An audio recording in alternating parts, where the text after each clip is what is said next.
Hello there, my name is Sixo, but more on that later because we've got another Transformers 1 Optimus Prime to look at. Yeah, we've done the Studio Series, we've done the Deluxe Mainline version, now it's this guy. It's the Ultimate Energon version, and it looks great. Like, I know people have plenty to say about these windowless boxes, and fair enough, but I've already been admiring this thing in the package, and I cannot wait to get it open today. But before that, I should mention that this video is brought to you by TF Source, so of course I'll put a link to their site down in the description below, and you can go ahead and check them out for all your Transformers needs. Anyway, I don't have a lot to say on the packaging on this one, so we're just going to go straight ahead and get it open. I do like how big and beefy he's looking in the box there, really quite imposing. Can already see he's quite different from the other Transformers 1 versions of this character that we've already looked at. He's got his blue hands just there, so that's kind of fun. We're going to check all of that out today, can't wait. And of course, another day, another little Matrix accessory to have a look at. And then with him out of the box, we can just flip that chest up and go ahead and plonk the Matrix right in there. There we go. And close that up again. And why don't we go right ahead and put his axe in his hand as well. And there we go, he's right out the box. And I think he looks great, really does. Very big, very imposing, love the stature of this thing. Quite cartoon accurate, you know, with obviously some stylistic bits like the blue kind of glowy arms and things like that. So a little bit different to the screen, but in terms of presence, this thing has it. And it is just worth me saying right off the bat that this is very obviously not a collector-aimed effort. It is quite clearly a toy, and I feel bad saying that because they're all toys at the end of the day, but you can see like a lot of hollow parts and things here and the finish and all of that. Like, I think anybody expecting anything on the level of like the Studio Series figures and things like that, this is not that at the end of the day. But that does not stop it looking magnificent. I mean, that head sculpt might be the best of the three that I've looked at so far. Like that feels very representative of the character from the screen to me. It's got the face mask and everything there. Some lovely, nice translucent blue eyes just there, which do catch the light a little bit from behind, so that's really cool. I absolutely love this head sculpt. Get a bit of the old light piping going on there. Check that out. It just looks great. No option to swap the face or anything here on this version, but I don't mind that personally because I like the faceplate, so that is probably how I would have it by default. Really nice kind of clear plastic on the chest just here. That's obviously been painted over with this red, but that gives you a good clear view of the Matrix and all the kind of components inside his chest there. That looks really good. Really nice white Autobot logo just there. All the kind of lights and things on top of the kind of chest section. That looks excellent. But although some of the details might not be 100% the same, I really feel like they've kind of cracked the shape of the arms and the chest here. That feels very reminiscent of what you see on the screen in the final thing. So even with stuff like the glowy arms, this is great. Love it. I mean, it is worth talking about the arms, of course, because that is kind of the central gimmick, I guess, here. I mean, firstly, it's worth mentioning that these sort of smokestacks are like a molded piece, so they don't do anything, unlike the other two versions that we've already looked at of this character. But yeah, the arms here, really different take. I actually really like it for that. Nice molded detail and things. The blue does look really cool. The paint is great here. So yeah, it's different, but I dig it. Strange to see the kind of more traditional handheld axe accessory just here, because that's very much not how it's presented in the film, where it kind of comes out of his wrist. And to be fair, we've seen two very different presentations of that already in the two toys that we've looked at. So I definitely don't mind this being a little bit different, but some may not like that. I don't know. But yeah, it does look cool, again, with the kind of blue translucent plastic and all of that. And it's fun, what can I say? Worth mentioning that there is a little hinge in the axe as well. I mean, it doesn't really seem to kind of come into the functionality at all, but I guess you could display it like that if you want. Sounds a bit strange to say, but I really appreciate the design of the hips and the kind of crotch area here, just because it doesn't have that kind of weird nappy that the Studio Series toy has, and it does feel quite on point versus the cartoon. Got a little bit of blue paint and everything here, but this design is, I don't know, this part feels quite central to the design of Optimus for me, and yeah, it feels like they've done it well here. Now, as already mentioned, there are some hollow parts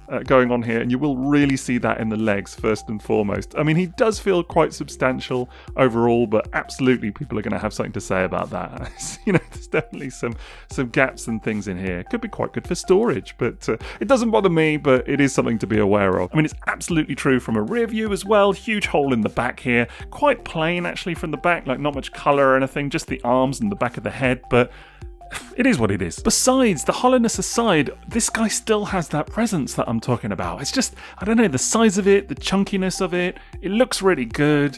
I can't complain too much about the hollowness because, again, it's a toy first and foremost, and it does look really, really good. And there's probably no better way to articulate the kind of presence that I'm talking about than to compare it directly with the previous two toys that we've already looked at. So on the left, you've got the Studio Series, and on the right, you've got the mainline Deluxe. And clearly, we're in another league here when it comes to size and that kind of stuff. I mean, it's a very different prospect overall. But it also looks so different in many regards. And there are elements of this toy that are more accurate to the screen, I swear, and others that aren't. So it's a strange comparison in many ways, and it's going to be for some people and not for others. I don't know. I mean, if nothing else, I love that they're doing so many different versions and kind of like that they're not all the same. You know, they've all got something unique about them. I think that's good.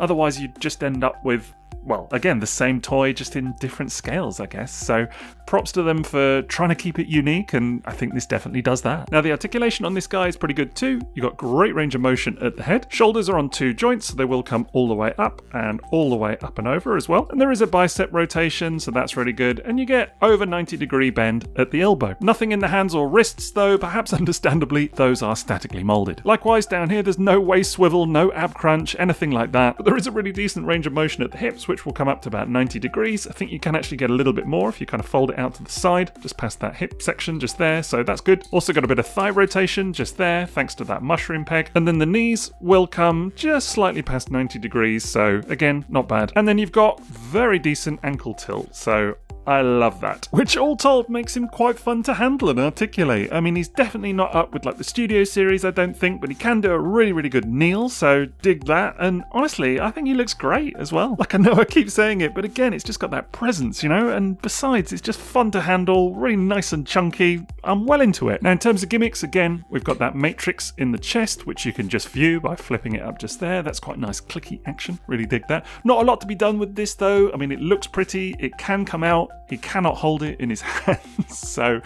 I guess you can kind of look at it and think, oh, that looks nice. I mean, I will say the Matrix design itself is really lovely because, again, it's got that translucent blue plastic used to great effect with a bit of kind of gold paint on it for the kind of shell section of the Matrix, and that does look really, really good. It's a step up, actually, from a lot of Matrix toys that you get. I do love the kind of click on this chest piece, though, when you fold it down. Oh, just that really satisfying click, you know, on these kind of chunky toys. Love it. Anyway, there is also a bit of weapon storage for the axe, which can just peg into his back like so. And again, that's a bit of a departure versus your more screen accurate renditions, but honestly, there's something about the look and feel of this guy that I'm just vibing with. Anyway, let's go ahead and check out transformation. First thing you want to do is fold the head away, then fold that chest piece up again. That allows you to kind of untab and fold back these arms. They're just kind of on this big hinge piece at the side, after which you can close the chest again.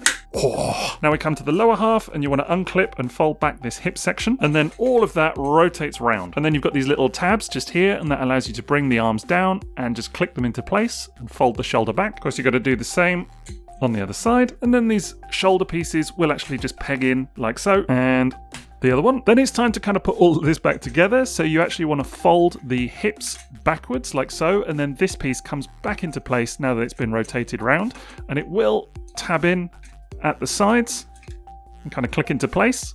And then you want to take this axe piece and you can actually just peg that in the middle. Of course, you don't have to put that in, but it is kind of optional weapon storage, and that just allows you to close everything up along here. And then pretty much the last thing is to rotate the lower arms round like so, and then that clear plastic tab just goes straight in like that. I'll just do the other side, and then we're pretty much done. And there we go. And I'll tell you what, it definitely clicks into place nicely. Like, I really appreciate the kind of precision way that all the parts move and click into place in that really kind of satisfying manner. I love that about Transformers, and you don't get that all the time. You definitely do on this toy. As for the result, I'm sure people are going to have something to say about it. It's definitely not the most cohesive vehicle mode attempt that I've seen of this character so far. Let's put it that way. I mean, overall the shape is there, all the kind of, you know, main details are there, but there's definitely some compromises. I mean, look, a simple rear view will tell you that, right? I mean, you can see his head literally just poking right out of here. You've got the feet just hanging off the back here. Hands, very visible. I mean, certainly I talk a lot about vehicle mode Optimus Prime's looking like he's just lied down, and this is definitely in that department. Now, to be fair to them, it does say in the instructions that you are supposed to rotate the head around, and I missed that, so there we go. You can just see That's the back of the head instead. Is that better? It's probably better, isn't it? But you know what? It might not be the most graceful attempt at this vehicle form that we've seen so far, but it certainly has that kind of good chunky fun factor going on, and it does roll really nicely on its wheels, so that's pretty cool. Minor nitpick here, but I do wish that these feet kind of locked in at the side somehow, because they seem to always be kind of coming out of position, so not the end of the world, but hey. And I know it's not ultimately the gimmick of this toy, and maybe the budget didn't allow it, but I would have liked maybe a little bit of functionality with these little smokestack sections, which can kind of become guns on the other toys. Nothing like that here. But overall, honestly, I'm really not inclined to be too harsh with it all, because I feel like this toy absolutely understands its assignment. I mean, this is the kind of thing that my son, who is 7 years old, will be all over. And in that regard, I feel like this delivers. Besides, with so many different versions of this character in toy form, there really is something to suit everybody. So in that regard, it's win-win. And certainly seeing these three lined up, it's kind of fascinating to me how different they all are. Like, they all do something very different. They all serve a different purpose. And I think that's good. It's choices. I mean, there's no doubt in my mind that the Studio series here is arguably the most cohesive vehicle form, although the mainline Deluxe does give it a good run for its money as well. So this new Ultimate Energon attempt is certainly the less accurate and the less put together, I guess, in vehicle mode overall, but it still has its strengths, and again, I just think options are good. And all told, I think this is a very solid effort. I mean, obviously it's more kid-orientated, as toys generally should be, I think, but it's still got a lot of charm to it. It's big, chunky fun. I really love it. It's a toot. Now, as already mentioned, this review is brought to you by TF Source, so I'll put a link to their site in the description below, and you can check them out for all your Transformers needs. And I'd also be very grateful if you could leave me a like for today's video, please. But otherwise, that's it from me, so have a great rest of your day, and TTFN.